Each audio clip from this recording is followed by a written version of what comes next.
আসসালামু আলাইকুম। আমি এখানে ল্যাম্প চপ তৈরি করব, তো সেই জন্য এখানে 1 কিলো পরিমাণ ল্যাম্প এভাবে আমি চপ করিয়ে নিয়েছি।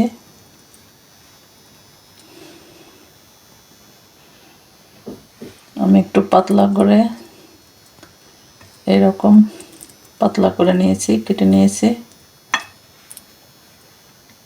তো এখন এর মধ্যে দিয়ে দিব পেঁপে বাটা।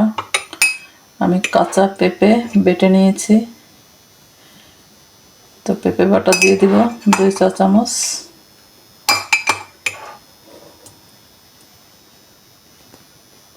আর এই সঙ্গে দিয়ে দিব লবণ স্বাদ মতো।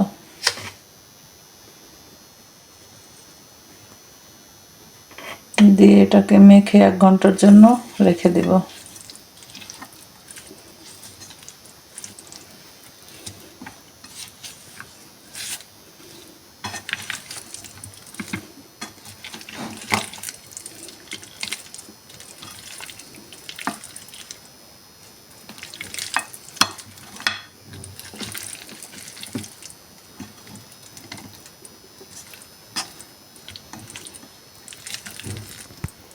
পেঁপে বাটা দিয়ে আমি সুন্দর করে মাখিয়ে নিয়েছি।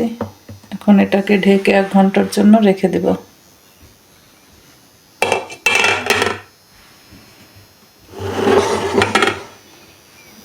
এখন এখানে আমি বাকি মশলাগুলো ভালোভাবে মিক্স করে নেব। তো প্রথমে এখানে আমি দিয়ে দিচ্ছি হলুদ পাউডার 1 চা চামচ,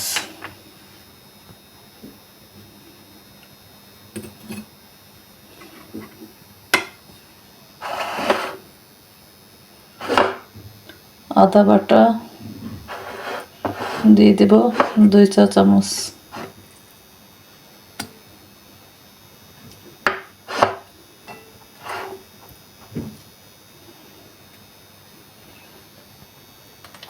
রসুন বাটা 1.5 চা চামচ,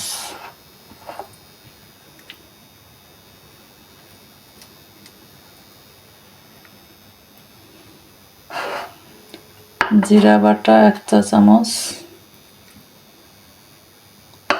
ধনিয়া বাটা 1/2 চা চামচ,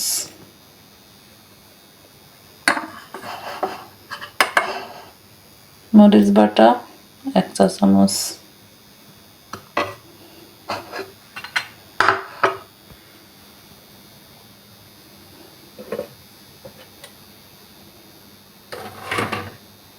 দিয়ে দেব টক দই,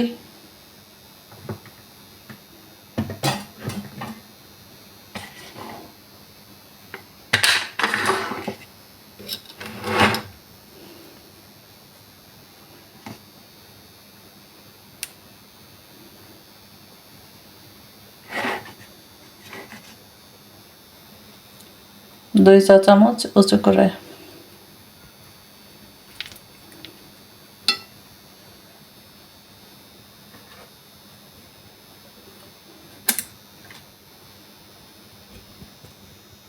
এখন দিয়ে দেব গোলমরিচ, কালো গোলমরিচ গুঁড়ো 1/2 চা চামচ,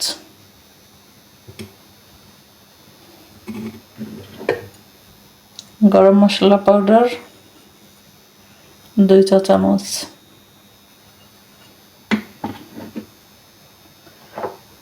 লেবুর রস 2 টেবিল চামচ,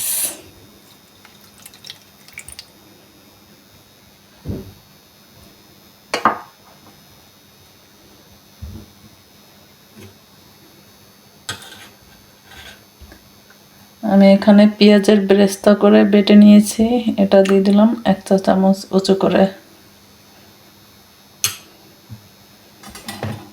এখন দিয়ে দেব সরিষার তেল 2 টেবিল চামচ পরিমাণ,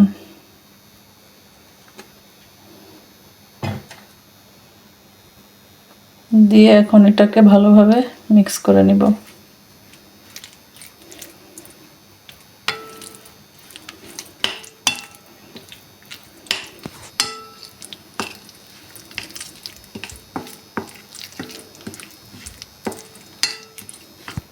তো মশলাটাকে ভালোভাবে মিক্স করে নিয়েছি। এখন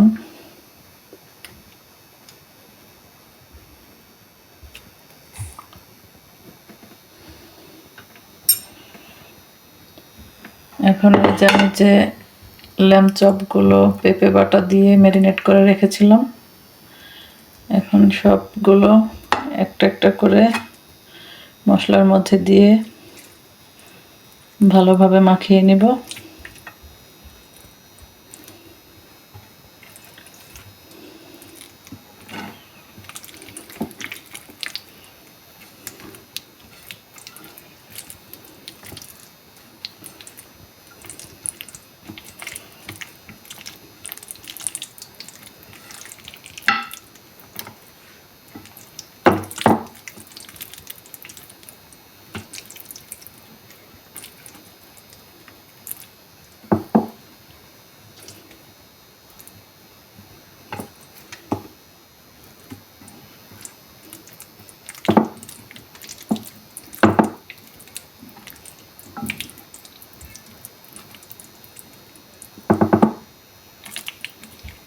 যেন মশলাটা ভালোভাবে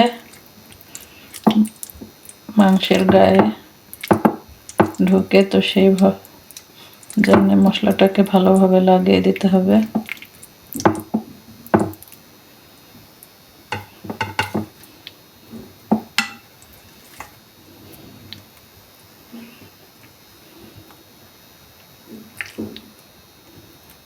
ভালোভাবে মাখিয়ে নিয়েছি। এখন এটাকে র্যাপার দিয়ে মুড়িয়ে 3 ঘন্টার জন্য নরমাল ফ্রিজে রেখে দেব।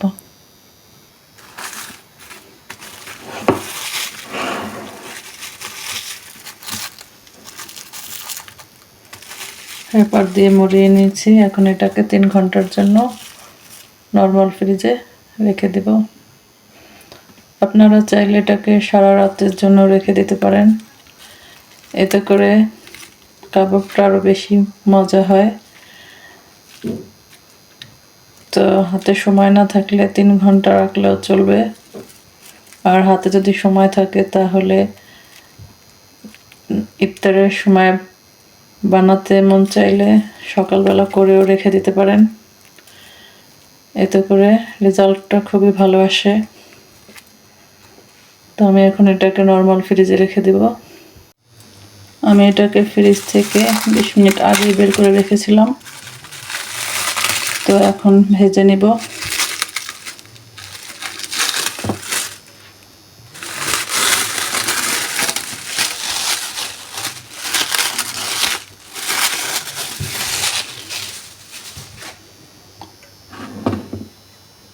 তো এটাকে যত বেশি ম্যারিনেট করে রাখা যায় ততই মজা হয়, দেখতেই পাচ্ছেন। তো এখন ভেজে নেওয়ার পালা। এখানে আমি ফ্রাই প্যানে 2 টেবিল চামচ পরিমাণ তেল দিয়ে দিয়েছি। তেলটা গরম হয়ে আসছে।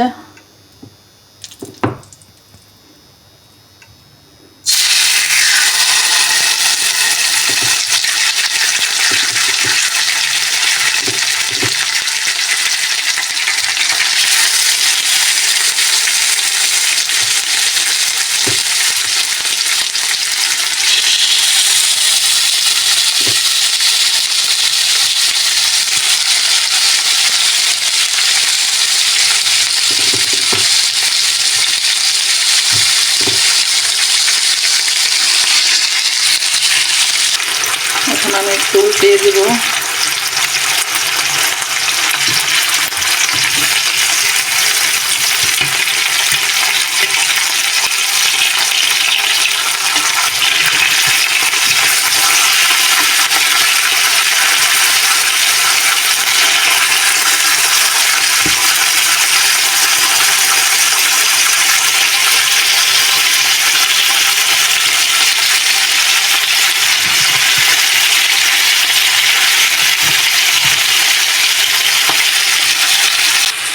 এখন চুলার আঁচটা মিডিয়াম লোতে দিয়ে ঢেকে দেব। এখন ঢাকনা তুলে আবারও উল্টিয়ে দিচ্ছি।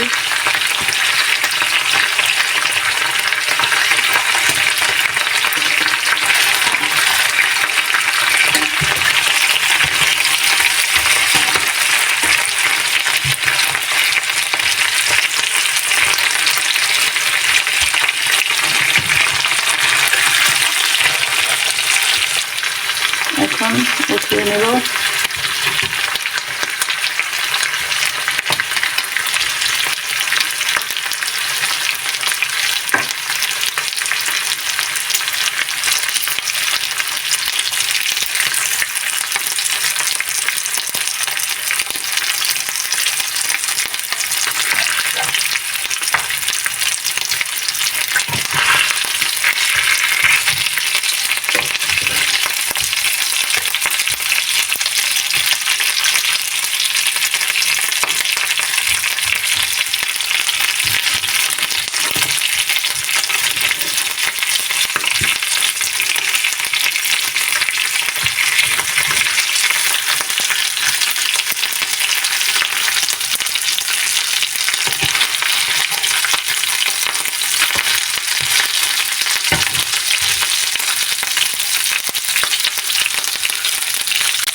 এখন এগুলোকে উল্টিয়ে দেব।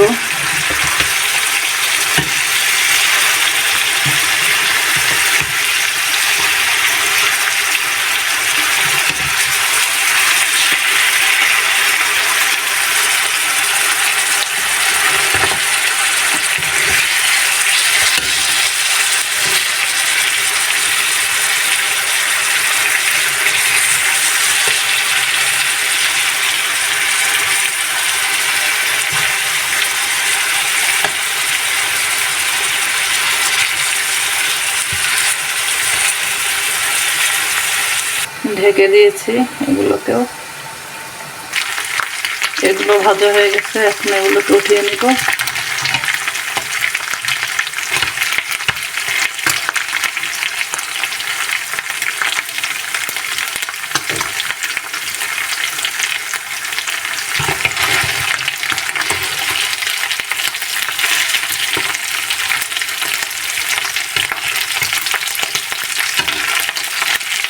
দেখতেই পাচ্ছেন কালারটা কত সুন্দর আসছে।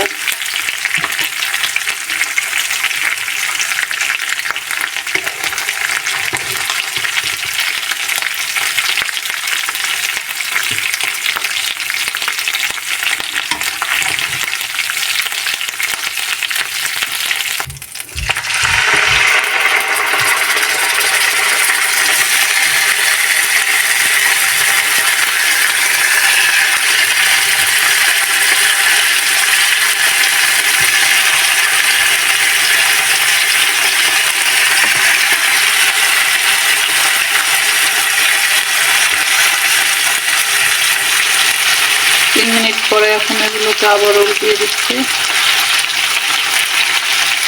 এক সাইড 3-4 মিনিট করে ভেজে নিলে সুন্দর একটা কালার চলে আসে।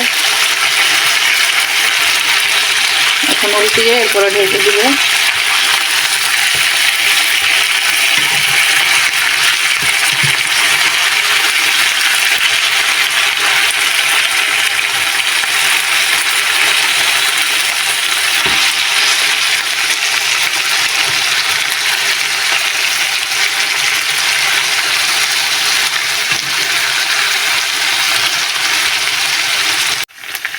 এখন এগুলোকেও নামিয়ে নেব। তো এক সাইড আমি 4 মিনিট করে ভেজে নিয়েছি। প্রথমে 4 মিনিট ভেজে ঢেকে দিয়েছি, এরপর 4 মিনিট ঢেকে রান্না করে নিয়েছি। এরপর এখন আবার উল্টিয়ে দিয়েছি। তো দেখতেই পাচ্ছেন কালারটা কতটা সুন্দর হয়েছে। আর চুলার আঁচটা আমি মিডিয়াম লো করে দিয়েই ভেজে নিয়েছি। তো এখন এগুলোকে উঠিয়ে নেব। এখন এর উপরে আমি দিয়ে দিব কিছু পেঁয়াজ কেটে নিয়েছি আমি এভাবে দেখার সৌন্দর্যের জন্য।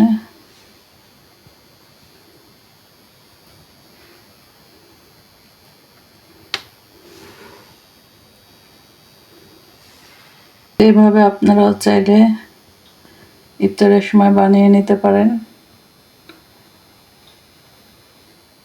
তো দেখতেই পাচ্ছেন কালারটা কতটা সুন্দর আসছে। লো আছে ভাজার জন্য প্রত্যেকটা কাবাবের কালার কিন্তু একই রকম আসছে। বেশি হাই হিটে এটাকে ভাজা যাবে না, কারণ বেশি হাই হিটে ভাজলে ভিতরে কাঁচা থেকে যাবে। তো সেই জন্য মিডিয়াম লোতে দিয়েই ভাজতে হবে। আর এইভাবে অবশ্যই বাসায় ট্রাই করলে কমেন্ট করে জানাবেন কেমন হয়েছে। তো আমার বাচ্চারা খুবই পছন্দ করে এভাবে বানালে, ওদের তো ভীষণ পছন্দ। তো সবাই ভালো থাকবেন। আসসালামু আলাইকুম।